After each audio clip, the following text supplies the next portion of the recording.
Morning friend, welcome to you all in my channel doctor Anshuman Suman. आशा करते हैं आप लोग सभी स्वस्थ और अच्छे होंगे और पूरे एकाग्र से अपने लक्ष्य के प्रति आगे बढ़ रहे होंगे। दोस्तों, आपके लक्ष्य प्राप्ति में मैं सहयोग कर सकूं, इसलिए मैं डेली आपके सामने आता हूं। तो चलिए आज हम देखेंगे प्रथम आंग्ल मराठा युद्ध। ये काफ़ी इम्पोर्टेंट है मेंस पॉइंट ऑफ व्यू से और जो है आप प्रीलिम पॉइंट्स ऑफ व्यू से, दोनों के मद्देनजर ये काफ़ी इम्पोर्टेंट चैप्टर होगा और बहुत ही आसानी से सीखेंगे।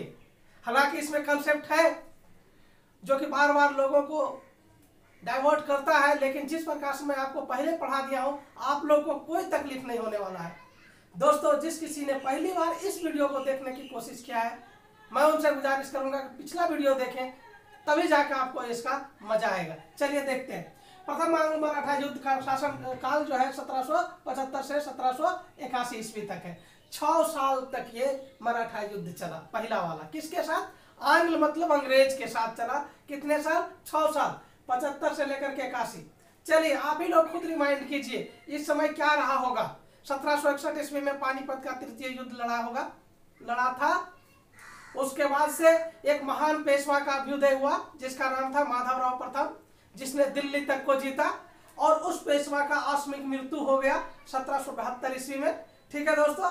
उसके बाद जो उसका भाई बना उसका नाम था नारायण राव, और नारायण राव की हत्या किसने कर दिया आप लोग कमेंट बॉक्स में बताइएगा। मुझे पूरा विश्वास है कि आप लोग को पता होगा। ठीक है। तब नारायण राव की हत्या के बाद ये खुद राघोबा जो है, राघोबा पेशवा बनने की होड़ में आगे निकल गया। यानी को पेशवा बनना चाहता था, उसकी महत्वाकांक्षा था।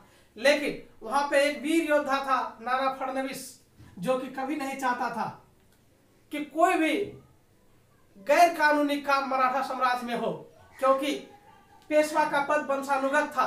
इसलिए नारायण राव का जो पुत्र था माधव द्वितीय, कानूनी तौर पर वही पेशवा अगला होना था। हालांकि वो बहुत बच्चा था, फिर भी नाना फडणवीस ने माधवराव द्वितीय को पेशवा बना दिया, क्योंकि नाना फडणवीस के बारे में बताए थे ये वीर योद्धा था जो पानीपत के तृतीय युद्ध में बच गया था और उसके सामने राघोबा की कोई चाल नहीं चलता था। अर्थात राघोबा की जो महत्वाकांक्षा था धूमिल हो गया। तब राघोबा ने क्या किया? अंग्रेजों का शरण लिया और अंग्रेज के पास जाकर के 1775 ईस्वी में, कितना में? 1775 ईस्वी में एक संधि किया जिसका नाम है सूरत की संधि। दोस्तों, यहाँ पे संधिया से आपको बहुत लगाव रखना पड़ेगा। मराठा के युद्ध में संधि से बहुत लगाव रखना पड़ेगा। करीब करीब हम 10 संधि पढ़ेंगे, लेकिन बहुत ही आसानी से याद रखेंगे। खाली ध्यान देते जाइए, मेरे तरफ से बहुत आसान हो जाएगा। 4 संधि तो आज ही खत्म कर देंगे। तो पहला संधि सूरत का संधि किया। ठीक है। सूरत का संधि में क्या क्या ये राघोबा अंग्रेजों से मिल गया और बोला कि सालसिट और बेसिन का क्षेत्र अंग्रेजों आपको दे देंगे, लेकिन मेरे को आप पेशवा बना दीजिए। सालसिट और बेसिन को एक बार मैप पे बताए थे, जिस किसी दोस्त ने नहीं देखा वो देखिए। यहाँ मुंबई, यहाँ सालसिट और बेसिन है। ठीक है। तो ये वाला क्षेत्र किसको दे देगा? अंग्रेजों को। अंग्रेज को ये क्षेत्र इसलिए जरूरी पड़ेगा क्योंकि समुद्र तटीय क्षेत्र है वो। ठीक है दोस्तों। तो उसको मिलेगा और अंग्रेज उसको क्या करेगा? राघोबा को पेशवा बनाएगा। यही संधि हुआ। अब आप बताइए, क्या नाना फडणवीस रुकने वाला था या नाना फडणवीस ऐसा करने देता उसको, राघोबा को? तब नाना फडणवीस ने क्या किया? ये खुद भी नाना फडणवीस भी एक संधि कर लिया। किसके साथ? अंग्रेजों के साथ। तो वो संधि कहलाया पुरंदर की द्वितीय संधि। दोस्तों, मैं बार बार पहले जब हम बोलते थे, जब हम शिवाजी के बारे में पढ़ाए थे, उस समय आपको बोले थे कि पुरंदर की संधि ये पहली संधि है 1665 ईस्वी वाली। पुरंदर की द्वितीय संधि आएगा। हम इसी संधि की बात कर रहे थे। 1776 ईस्वी में पुरंदर की द्वितीय संधि हुआ। किसके किसके साथ? वारेन हेस्टिंग और नाना फडणवीस के साथ, यानी मराठा के साथ। यह पुरंदर के संधि में क्या तय हुआ? नाना फडणवीस राघोबा जैसा डरपोक नहीं था। वो बहुत ही निर्भीक और साहसी व्यक्ति और कूटनीतिज्ञ था। उसने सालसिट और बेसिन दोनों को तो नहीं दिया, लेकिन चलो कहा ठीक है आपको सालसिट का क्षेत्र दे सकते हैं। अंग्रेज को कौन सा क्षेत्र देगा? सालसिट का क्षेत्र तो दे सकते हैं, लेकिन राघोबा को पेशवा नहीं मानना पड़ेगा। पेशवा मानना पड़ेगा किसको? माधवराव द्वितीय को पेशवा मानना पड़ेगा। राघोबा का साथ नहीं देना पड़ेगा। देखिए, नहले पर दहला हो गया। सूरत की संधि राघोबा किया, तो पुरंदर की संधि किसने कर लिया? नाना फडणवीस ने कर लिया। अब देखिए, ये जितनी संधियां यहाँ पे भारत की धरती पर होता था, ध्यान से सुनिए, भारत की धरती पर जितनी संधियां होता था भारतीय राजाओं और अंग्रेजों कंपनियों के बीच में, वो सारे संधि कहाँ जाते थे?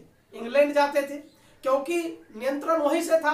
कोर्ट ऑफ डायरेक्टर जब देखा इस दोनों संधि को, तो कोर्ट ऑफ डायरेक्टर को, स्वाभाविक बात है दोस्तों, आप लोग थोड़ा समझ के देखिए कौन सा संधि ज्यादा अच्छा होता, सूरत या पुरंदर? उसको सूरत अच्छा लगता, क्योंकि सूरत के संधि में 2 क्षेत्र मिल रहा था और इसके संधि में 1 क्षेत्र मिल रहा था। इसलिए कोर्ट ऑफ डायरेक्टर ने हेस्टिंग के पुरंदर की संधि को नहीं माना और आज्ञा दिया कि सूरत की संधि को लागू किया जाए। ध्यान से सुनिए, मजा आ गया, समझ गए होंगे आप लोग। क्योंकि उस संधि को क्यों माना? क्योंकि उसमें 2 क्षेत्र मिल रहा था और प्रभाव जो है अंग्रेजों का ज्यादा रहता। क्यों रहता? क्योंकि राघोबा जैसा व्यक्ति के साथ वो काम करता। राघोबा एक प्रकार से कहे तो मीर जाफर जैसा इस्तेमाल उसको करता हो, ठीक है। तो इसलिए वो सूरत की संधि पर जोर दिया। लेकिन अब जो है नाना फडणवीस तो मानने वाला था नहीं।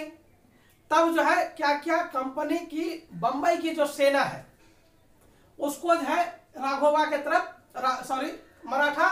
मराठा जो इसका विरोध कर रहा था, यानी नाना फडणवीस इत्यादि के अगेंस्ट में भेज दिया। कौन? कंपनी किससे नियंत्रित हो रहा था? कोर्ट ऑफ डायरेक्टर, इंग्लैंड के तरफ से, ठीक है। हेस्टिंग के संधि को नहीं माना, पुरंदर की संधि वाले को। तब वहां जब सेना आया, अंग्रेज की सेना, किसको हराने के लिए? नाना फडणवीस को हराने के लिए। तो नाना फडणवीस मतलब मराठा साम्राज्य। तो जब इसके बीच में युद्ध हुआ, तो ये युद्ध हुआ तालेगांव का युद्ध। दोस्तों ध्यान से सुनिएगा, ये 2 संधि के बाद एक तीसरा युद्ध हुआ, एक तालेगांव का युद्ध हुआ। कब? 1779 ईस्वी में। संधि हुआ था 76 में, 3 साल के बाद ये जब रिपोर्ट आया, वो सेना भेजा, युद्ध हुआ। कौन सा धरती पे? तालेगांव पे। तालेगांव के युद्ध में जिस प्रकार से अंग्रेज सोचा था कि हम मराठाओं को हरा देंगे, ये बिल्कुल गलत साबित हुआ। तालेगांव के युद्ध में मराठाओं ने अंग्रेजी सेना को नेस्तनाबूद कर दिया, ठीक है दोस्तों। इसमें आपको बताएंगे कि इस अंग्रेजी सेना में, तालेगांव वाला में, एक सिंधिया परिवार और एक होलकर, इसके बारे में भी हम बहुत चर्चा कर चुके हैं, ठीक है। सिंधिया और होलकर मिलकर, ये सब क्या है? सिंधिया और होलकर सरदार था, ठीक है। ये सब मिल करके अंग्रेजों को नाको चने चबा दिया। किस युद्ध में? तालेगांव के युद्ध में। कब हुआ था? 1779 ईस्वी में हुआ। स्वाभाविक बात था कि ताले का युद्ध में जब वो हारता अंग्रेज, तो उसको एक संधि करना पड़ा। तो उस संधि का नाम था बड़गांव की संधि। कौन सा संधि था दोस्तों? बड़गांव की संधि। बड़गांव के संधि में अंग्रेजों को दबा दिया गया और उसको मजबूर कर दिया गया कि वो माधवराव द्वितीय को ही पेशवा समझे, और उसको समझना ही पड़ता। तो उन्होंने माधवराव द्वितीय को पेशवा समझा और कई अपमानजनक तथ्य जो है अंग्रेजों पर लाद दिया। किसने? मराठाओं ने। तो स्वाभाविक बात था, जो हारेगा वो उसमें तो दबाव पड़ेगा ही पड़ेगा। तो अंग्रेजों के साथ इन्होंने भी वही काम किया। युद्ध भी 1779 में और संधि भी 1700। देखिए 3 संधि अब सीख गए हैं, सूरत की संधि, पुरंदर की संधि, बड़गांव की संधि, 75, 76, 79, ठीक है दोस्तों। तो बड़गांव की संधि में अगर कहे तो अपमान किसका हुआ? अंग्रेजों का हुआ। अब जो है वो अपमान वारेन हेस्टिंग सहन नहीं कर पाया, बोला नहीं हम बड़गांव की संधि को नहीं मानेंगे। तो नहीं मानेंगे तो वारेन हेस्टिंग ने क्या किया? अब मराठाओं के जो क्षेत्र थे उसका आक्रमण करना शुरू किया, जैसे कि अहमदाबाद, ग्वालियर इत्यादि को वारेन हेस्टिंग जीत गया और कई सारे अभियान वारेन हेस्टिंग करने लगा। तो उसमें यह लगा कि कभी मराठा था कभी अंग्रेज, लेकिन अंग्रेज अब भारी पड़ रहा था। तब उस स्थिति में स्वाभाविक बात है कभी न कभी तो युद्ध की समाप्ति करना पड़ेगा। तब एक संधि किया गया। तब वो एक संधि का नाम था सालाबाई की संधि, 1782 ईस्वी। ये बहुत इंपॉर्टेंट है, many times this question has been asked in various examination. तो सालाबाई की संधि कब हुआ ये पूछिए तो 1782 ईस्वी में हुआ।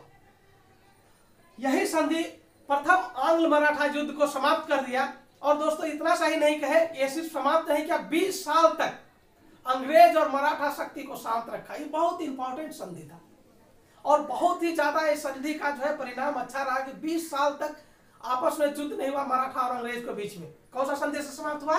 सालाबाई संधि से समाप्त हुआ। हम बोले थे 4 संधि आज क्लियर करेंगे।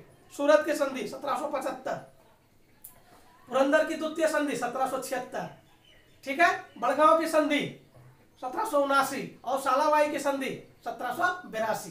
4 संधि याद हो गया। तो संधि का भी जो है धीरे धीरे आपको लॉजिक बहुत अच्छा सा आएगा।